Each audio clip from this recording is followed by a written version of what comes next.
حضرت عمر رضی اللہ تعالی عنہ کا قول ہے، فرماتے ہیں کہ مجھے اس بات کی پرواہ نہیں ہوتی کہ میری دعا قبول ہو رہی ہے کہ نہیں ہو رہی، مجھے اس کی فکر رہتی ہے کہ دعا مانگنے کی توفیق مل رہی ہے کہ نہیں مل رہی. کیونکہ اللہ جب ناراض ہوتا ہے نا کسی سے، مانگنے کی توفیق چھین لیتا ہے اللہ تعالیٰ. اور مانگنے کی توفیق دی ہوئی، اس کا مطلب اگر ناراض ہے بھی تو اتنا زیادہ نہیں ہے، تھوڑا بہت ہے، وہ تلافی چاہتا ہے کہ آپ کر لو. مانگنے کی توفیق ملنا اس کی علامت ہے کہ اللہ اگر ناراض بھی ہے تو بہت زیادہ نہیں روٹھا ہوا، بلکہ اس نے سوری کا آپشن دیا ہوا ہے کہ چلو مانگ کے اپنا منا لو، مجھے کسی بھی طریقے سے راضی کر لو. دعا کا اس قدر فائدہ ہوتا ہے انسان کو، اس قدر فائدہ ہوتا ہے، آپ مانگنا شروع کریں، زندگی چینج ہونا شروع ہو جائے گی، آپ کی زندگی میں تبدیلی آنا شروع ہو جائے گی. جتنا تعلق اللہ کے ساتھ دعا کے ذریعے بنتا ہے، اتنا تعلق کسی اور چیز سے نہیں بنتا. دیکھو کسی سے دوستی کرنا چاہتے ہو، دوستی کا سب سے بہتر طریقہ کیا ہے؟ اس سے گپ شپ شروع کر دو، یہی طریقہ ہے نا. بھائی آپ کا دوست کون ہے؟ وہ جس سے آپ کی گپ شپ زیادہ ہوتی ہو، اسی سے دوستی ہوگی نا. اب آپ بتا رہے ہیں یہ میرا جگری دوست ہے، بہت پرانا دوست ہے. میں پوچھوں گا آپ سے بھائی یہ دوستی کیسے ہوئی؟ یہ دوستی بھائی ایسے ہوئی کہ میں جس کالج میں پڑھتا تھا وہیں یہ بھی یہی پڑھتا تھا. تو کیا کرتے تھے آپس میں؟ کوئی بات چیت ہوتی نہیں، بات چیت تو نہیں ہوئی کبھی زندگی میں، تو پھر دوستی کیسے ہو گئی؟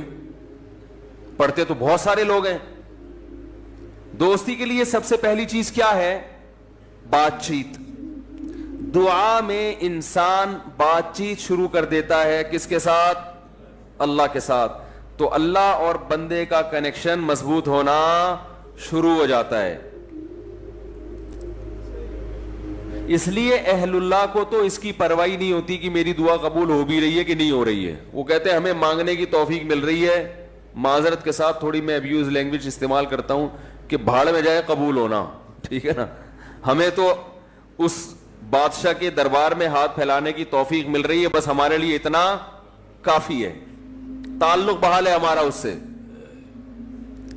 تو میں یہ عرض کر رہا تھا کہ کبھی ہماری جو دعائیں قبول نہیں ہوتی، بسا اوقات اس کی وجہ یہ ہوتی ہے کہ ہمارا وہ عمل دعا ہوتا ہی نہیں ہے. جب دعا ہی نہیں ہوتا تو پھر اس میں قبولیت کہاں سے آ گئی؟ وہ تو ہم پڑھ رہے ہوتے ہیں الفاظ رٹا لگا کے ایک چیز کو، یعنی ایک پڑھنے کے انداز میں ہوتی ہے، وہ اس میں جذبات ہی نہیں ہوتے.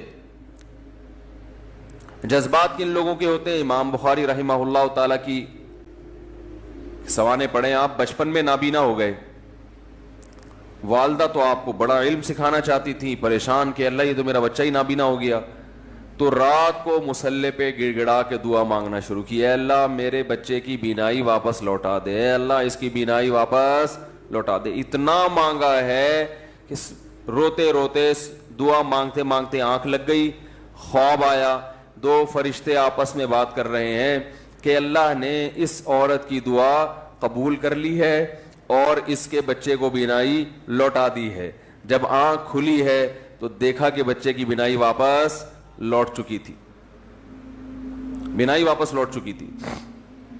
ہندوستان میں ایک بزرگ تھے، رمضان نام تھا ان کا، یہاں کراچی ہجرت کر کے آ گئے تھے ہندوستان سے. تو جو کوئی اس طرح کے بڑے لوگ ملتے تھے نا جو بھی نیک ہوں، پرہیزگار ہوں، تو میں ان سے تھوڑا سا انٹرویو لیتا تھا کہ آپ نے کوئی ایسی کوئی واقعہ دیکھا ہو، کوئی کرامت دیکھی. انہوں نے اپنا بڑا دلچسپ واقعہ سنایا. فرماتے ہیں کہ میں نے اپنی آنکھوں سے دیکھا کہ ہندوستان کے ایک علاقے میں جو بلوائی تھے نا، جو بلوا کرنے والے ہندو تھے، انہوں نے، دہشت گردوں نے مسلمانوں کے علاقوں پہ حملہ کر دیا. مسلمان بہت تھوڑے تھے، مقابلہ نہیں کر سکتے تھے. تو کہتے ہیں کہ ایک بزرگ تھے وہیں کہیں مظاہر علوم کے یا دیوبند کے. مقصد میرا یہ نہیں ہے کہ وہ دیوبند کے علاوہ کوئی بزرگ نہیں ہوتا، وہ چونکہ واقعہ ان کا اس لیے، کوئی لوگ اس پہ بھی کہتے ہیں کہ اپنے مسلک کو وہ کرنا ہے، وہ اتفاق سے تھے وہاں کے، تو اس لیے میں نے بول دیا. تو وہ مکان کی چھت پہ کھڑے ہو گئے اور اللہ سے دعا مانگنے لگے. بہت گڑ گڑا کے دعا مانگی انہوں نے کہ اللہ ان لوگوں کے شر سے ہمیں بچا لے. تو یہ جو واقعہ سنانے والے تھے نا، انہوں نے مجھے خود بتایا، کہتے میں نے اپنی آنکھوں سے دیکھا کہ گھوڑوں پہ آسمان سے فرشتے نازل ہو رہے ہیں اور ان کے ہاتھ میں بڑی بڑی راڈیں ہیں, گزند ہیں, اور وہ زمین پہ نازل ہو کر انہوں نے ان بلوائیوں کے خلاف حملہ کر دیا, مارا ان کو. میں نے جب یہ واقعہ ایک دفعہ بیان کیا تو یوٹیوب پہ جب یہ واقعہ گیا تو اس علاقے کے جو مسلمان تھے ان کے کمنٹس آئے کہ یہ واقعہ یہاں پر ہوا ہے اور اس گاؤں میں ہوا ہے. نہیں آ رہی بات سمجھ میں؟ تو یہ کیا ہے؟ دعا مانگنے والے کی جو دعا ہے نا اس میں طاقت تھی, وہ مانگ رہا تھا گڑ گڑا کے. آپ نے دیکھا ہوگا آج کل ہم نماز استسقاء پڑھتے ہیں, بارش پھر بھی نہیں ہوتی. عموماً ایسا ہی چل رہا ہے سسٹم جو چل رہا ہے نا, نماز استسقاء پڑھ رہے ہیں, بارش نہیں ہو رہی, تو اللہ سے اچھی امید رکھتے ہیں کہ قبول ہوتی ہوں گی دعائیں.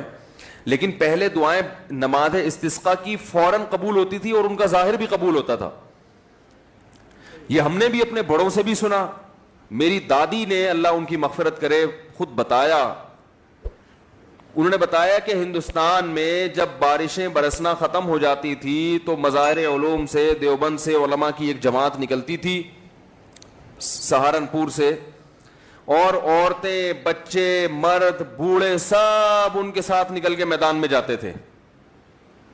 خود انہوں نے اپنا واقعہ سنایا, کہہ رہے ہم جاتے تھے میدان میں بوسیدہ کپڑے پہن کے. نماز استسقاء میں یہی ہے نا کہ بوسیدہ کپڑے پہن کے جاؤ, اپنے مواشی کو بھی لے کر جاؤ اور شہر سے باہر جاؤ اور دھوپ میں اللہ سے گڑ گڑا کے دعائیں مانگو. تو کہتے ہیں ہم جب جایا کرتے تھے بارش کی دعا مانگنے کے لیے تو اتنا یقین ہوتا تھا کہ بارش ہوگی کہ تمبو ساتھ لے کر جاتے تھے کہ جب بارش ہوگی نا تو وہاں دیگیں پکیں گی اور کھانا کھایا بھی جائے گا, خوشی میں کھلایا بھی جائے گا. تو وہ کھانے کا سامان گھر سے لے کر جایا کرتے تھے. اور انہوں نے بتایا کہ ہم نے خود دیکھا ہے کہ نماز استسقاء کے لیے دعائیں ہو رہی ہیں اور آسمان پہ بادل آئے اور بارش برسنا شروع, اور ہم سب کیا کر رہے ہیں؟ تمبو لگا کے کھانا کھا رہے ہیں خوشی میں. یہ میں نے خود سنا. نمازی تھی ماشاءاللہ, پرہیزگار تھی, مولانا عبد الرحیم رائے پوری رحمۃ اللہ علیہ سے بیعت بھی تھی وہ. یہ اس لیے فضائل سنا رہا ہوں کہ بھائی امید ہے کہ انشاءاللہ جھوٹ نہیں بولا ہوگا انہوں نے. وہ جھوٹ کیوں بولیں گی بھائی, ان کو کوئی پیسے مل رہے تھے.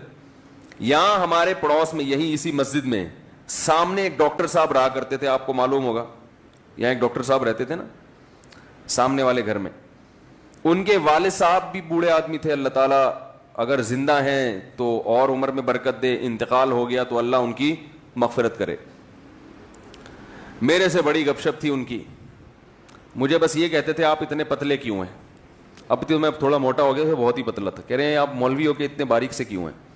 وہ ایسی گپ شپ میں مذاق کرتے تھے. تھے جڑے ہوتے ہیں نا کچھ زندہ دل قسم کے, لاہور کے تھے, پنجاب کے اصل. تو انہوں نے بھی, ان سے بھی گپ شپ ہوتی تھی.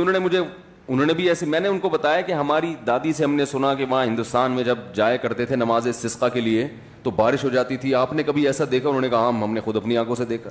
انہوں نے اپنے 2 واقعات سنائے. ایک انڈیا کا, وہ انڈیا کے پنجاب سے ان کا تعلق تھا. کہنے لگے کہ ایک مرتبہ بارش رک گئی تو ہم بارش کے لیے یعنی دعا مانگنے کے لیے نماز استسقاء کے لیے گھر سے نکلے.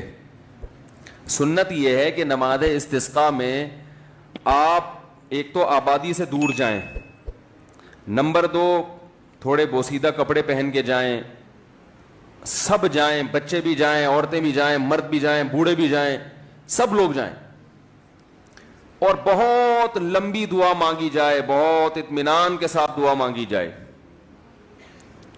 تو وہ کہتے ہیں کہ ہم جب نکل کے جا رہے تھے تو ہندو یہ کہہ رہے تھے یہ موسلے بارش برسانے جا رہے ہیں. یعنی ہندوؤں کو اتنا یقین تھا, موسلے کہتے ہیں نا, موسٹلی ہندو زیادہ تر موسلے ہی کہتے ہیں مسلمانوں. تو کہہ رہے تھے کہ یہ کیا کرنے جا رہے ہیں؟ موسلے بارش برسوانے جا رہے ہیں. کہتے ہیں کہ جب گئے ہیں دعا مانگی ہے, انتہائی شدید گرمی. آج نماز استسقاء بھی ایئر کنڈیشن ہال میں ہوتی ہے, اور توبہ ووبہ کا تو کوئی تصور ہوتا ہی نہیں ہے, کوئی گناہوں سے توبہ بھی کرے. وہ تو یہی ہوتا ہے, اللہ میں پھر فلم دیکھوں گا, جیسی بارش ہوگی تو میں کیا دیکھوں گا جا کے. تو گناہ سے تو قرآن کیا کہتا ہے, یا قوم استغفروا ربکم, گناہوں سے معافی مانگو, یرسل السماء علیکم مدرارا, آسمان سے موسلا دھار بارشیں برسائے گا. تو نماز استسقاء کا جو کانسیپٹ تھا وہ یہ تھا کہ آپ اللہ سے اپنے تمام گناہوں کی معافی مانگیں. تو گناہوں کی معافی کا تو ہمارے ذہن میں ہی نہیں ہوتا, اور وہ امام پہ ڈال دیتے ہیں جو بیچارہ دعا مانگ رہا ہے نا کہ اس کی وجہ سے قبول نہیں ہوئی. وہ تو اخلاص سے مانگ رہا ہوتا ہے. مسجد کا امام جو ہے وہ پبلک میں ایسے ایسے ماشاءاللہ بدماشوں کی کثرت ہوتی ہے. کوئی بہن کی وراثت کھا کے بیٹھا ہے, کوئی یتیم کا مال دبا کے بیٹھا ہوا ہے. چلو اب دبا لیا, مال کھا لیا, اب توبہ تو کرنا کہ اللہ میں واپس دے دوں گا. وہ نہیں ہوتا. اللہ میں قحط سے مر جاؤں, بارش نہ ہو کوئی مسئلہ نہیں ہے, میں مر جاؤں گا قحط سے, مگر میں بہن کا پلاٹ واپس, بولو بھائی, نہیں کروں گا. تو پھر کہاں بارش ہوگی میرے بھائی؟ اللہ کہہ رہے ہیں تم بدماشی چھوڑنے کے لیے تیار نہیں ہے. تو وہ انہوں نے اپنا واقعہ سنایا کہ ہم گئے, ہم نے دعا مانگی, اور وہ جو ہمارے امام صاحب تھے انڈیا میں, کوئی جالندھر یا کوئی لدھیانہ کا واقعہ ہے, کہہ رہے ہیں وہ سردے میں گئے ہیں اور اوپر سے اتنی شدید گرمی تھی کہ وہ ہماری کمر جو ہے نا دھوپ کی وجہ سے ایسا لگ رہا تھا جل جائے گی. مگر امام صاحب جو سردے میں جا کے روئے ہیں اور پبلک کو رلایا انہوں نے کہ اللہ جب تک بارش برسے گی نہیں یہاں سے ہم ہلیں گے نہیں. یہ اب دیکھیں جس کو اطمینان ہوگا وہ اتنی دیر تو سردے میں پڑا رہے گا, ورنہ وہ کہے گا یار کچھ ہونے والا تو ہے نہیں, خام خامے کمر جلا کے آ جاؤ. کہہ رہے ہیں وہ انہوں نے گڑ گڑائے ہیں, وہ ایسا گڑ گڑائے ہیں اور کمر ہماری جل جل کے لگ رہا تھا کہ وہ خراب ہی نہ ہو جائے.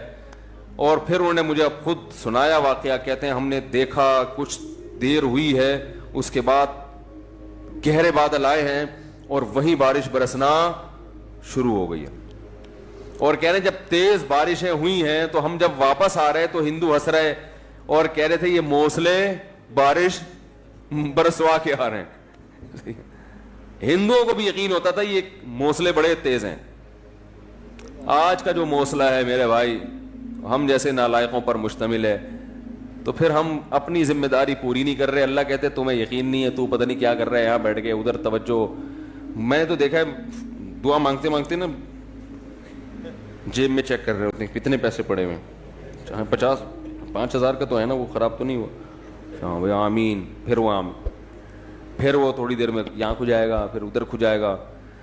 10 کام ہو رہے ہیں, دل نہیں لگ رہا, ایک فارمیلٹی پوری ہو رہی ہے, تو یہ کیسے حساب چلے گا میرے بھائی؟ تو دعا قبول ہوتی ہے. بعض دفعہ ایسے ہوتی ہے جیسے میں نے آپ کو بتایا, اس طرح سے بھی ہوتی ہے کہ ادھر مانگی اور ادھر اللہ نے بارشیں برسانا شروع کر دی. اور بعض دفعہ دعا ایسے قبول ہوتی ہے, اچھا کچھ کر کے دعا مانگو تو زیادہ قبول ہوتی ہے. کچھ اللہ کے لیے کیا ہو نا, جیسے حدیث میں آتا ہے 3 آدمی غار میں بند ہو گئے, بڑا زبردست واقعہ ہے وہ حدیث میں.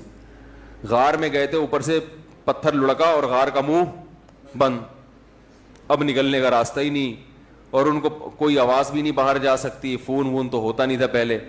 تو اب ان کو یقین ہو گیا کہ اب ہمارا انجام سوائے موت کے کچھ نہیں ہے, اس میں تڑپ تڑپ کے مرنا ہی اور کچھ نہیں ہوگا. تو تینوں نے کہا کہ بھائی دیکھو اللہ کو اپنے کسی اچھے عمل کا واسطہ دے کے دعا مانگو. ہم میں سے کسی سے کوئی زندگی میں اچھی نیکی ہوئی ہو جو آپ سمجھتے ہو کہ بہت اچھی نیکی ہے, تو اس نیکی کا اللہ کو واسطہ دے کے دعا مانگی جائے. تو مشہور حدیث ہے, جلدی جلدی مکمل کرتا ہوں. ایک نے کہا اللہ میں بکریاں چراتا تھا, گھر آیا, اپنے بچوں کو دودھ پلانے سے پہلے میں نے کہا والدین کو پلاؤں گا, والدین سو گئے تھے, تو ساری رات سرہانے ان کے سرہانے کھڑا رہا تھا میں سر کے پاس, ان کو جگاؤں گا بھی نہیں کہ نیند خراب ہو, اور ایسا بھی نہیں ہوگا کہ پہلے بچوں کو پلا دوں, پہلے ماں باپ بعد میں اپنے بچے. پوری رات پیالہ لے کے سر کے کنارے کھڑا رہا, جب صبح اٹھے تو پھر ان کو پلایا, اٹھا بھی نہیں رہا. والدین کی خدمت کتنی بڑی نیکی ہے دیکھو. اللہم ان کنت فعلت ذلک ابتغاء وجہک فاصرف عنا ما نحن فیہ فاکشف عنا ما نحن فیہ. اے اللہ اگر میں نے یہ تیرے لیے کیا تھا اور تجھے یہ میری نیکی پسند آ گئی ہے, تو آج جس مصیبت میں مبتلا ہے اللہ اس مصیبت سے ہمیں نجات دے دے. کیسی اللہ کی قدرت, وہ پتھر ہلائے اپنی جگہ سے. پتہ چلا میرے بھائی ماں باپ کی خدمت بڑی بڑی چٹانوں کو اپنی جگہ سے ہلا دیتی ہے بغیر کسی وجہ کے. اتنا بڑا عمل ہے یہ. آج برداشت نہیں ہوتا ہے, نہ باپ کی ڈانٹ برداشت ہوتی ہے, نہ ماں کی ڈانٹ برداشت ہوتی ہے. دیکھو اللہ چاہتے پورا پتھر ہلا دیتے, لیکن اللہ نے کہا کہ سب کا عمل سامنے آ جائے نا, تو اللہ نے تھوڑا سا ہلایا پتھر کے ابھی ہلکی سی ہوا آئے بس ہے بھائی, تاکہ باقی دو کی نیکیاں بھی سامنے. ویسے تو اللہ کو اتنا پسند آیا کہ اللہ چاہتے تو ہٹا دیتے نا پتھر. دوسرے نے دعا مانگی, اے اللہ میں اپنی چچا زاد بہن پہ عاشق تھا, اس سے زنا کرنا چاہتا